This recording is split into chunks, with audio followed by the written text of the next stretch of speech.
Hi friends, sugar cut டே 13ல் இருக்கோங்க. இன்றைக்கி morning பார்த்திங்கன்னா கோதுமை தோசை தாங்க 2 எடுத்தேன். நானும் மார்னிங் ஒரு 12 மேலே ஃபாஸ்டிங் மாதிரி இருந்து எடுக்கணும்னு நினச்சேன். பட் தலை சுற்று மாதிரி வருது.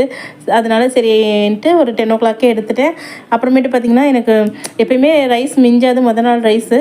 ஸோ இன்னும் மிஞ்சிருச்சு, ஒரு கை ரைஸ் தான் மிஞ்சிருச்சு. சரி, அது எதுக்கு வேஸ்ட் ஆகும் என்னன்னு சொல்லிட்டு இதை அப்படியே கிள்ளி வடகம் மாதிரி வச்சிட்டோம்னா நல்லாயிருக்கும். நீங்கள் இது பார்த்திங்கன்னா இதில் ஒரு சின்ன வெங்காயத்தை ஒன்றுன்னா வச்சாலும் பொரித்து வரும்போது சாப்பிட ரொம்ப நல்லாயிருக்கும். குழந்தைங்களுக்கு சைட் டிஷ்ஷாக கொடுத்திங்கன்னா ரொம்ப விரும்பி சாப்பிடுவாங்க. ஸோ அதனால் இன்றைக்கி அதை காய வச்சுட்ருந்தேன். இது முன்னாடியே காய வச்சுருந்ததுனால இப்போ இது பண்ணேன். இது 2 நாளில் அடிக்கிற வெயிலில் நல்லா காஞ்சிருங்க, கிறிஸ்பியாக சூப்பராக இருக்கும். அதுக்கப்புறமேட்டு பார்த்திங்கன்னா மதியத்துக்கு பார்த்திங்கன்னா நான் பூண்டு குழம்பும் கீரையும் தான் இன்றைக்கி வச்சுருந்தேன். கொஞ்சமாக ரைஸும் கீரை கொஞ்சம் நிறையாவும் எடுத்து சாப்பிட்டாச்சு.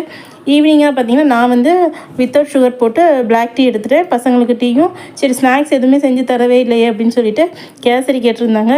சரி, அது செய்யலாமே அப்படின்னு சொல்லிட்டு செஞ்சிட்ருந்தேன்.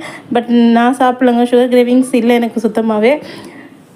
பசங்களுக்கு தான் கொடுத்து நல்லா இருக்குது அப்படின்னு சொல்லி விரும்பி சாப்பிட்டாங்க.